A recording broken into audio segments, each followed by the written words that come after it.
再来看中华的分园哦，是台湾保育类动物最好的生态地。顶个月有农民就去钓石虎妈妈带囡仔去街钓找食食的画面，那么做伙来看卖。一只石虎爬过街钓的墙围，边个有石虎仔囝。换另外一个角度看，石虎入来街钓了后，踅来踅去，咧找觅伫树仔顶的鸡。实际来到街钓，加当看到石虎爬悬撩过分只。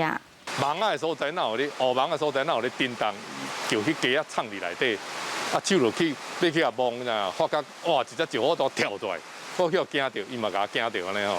中华分园乡一位街钓，去年开始发现有鸡仔咧减少，顶个月民众搁伫街钓看到石虎，随通报中华县政府采摄影机监视，果然翕到石虎妈妈带囝咧找食画面。这嘛是中华县去年5月启动生态吉普以来第5件的石虎通报。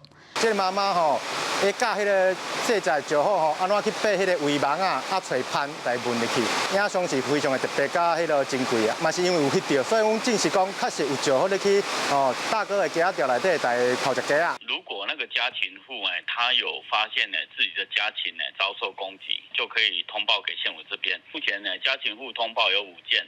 然后有2件有拍到。计划的执行单位表示，因咧监视的过程，拢有翕到足侪龙洞狗，甚至有狗仔咧掠石虎的画面，可能会造成石虎受伤。因认为龙洞狗对石虎野外的生存是真大威胁，嘛呼吁民众莫伫外口饲龙洞鸟犬，若有饲宠物的，嘛一定爱看守啊。记者杨淑晴综合报道。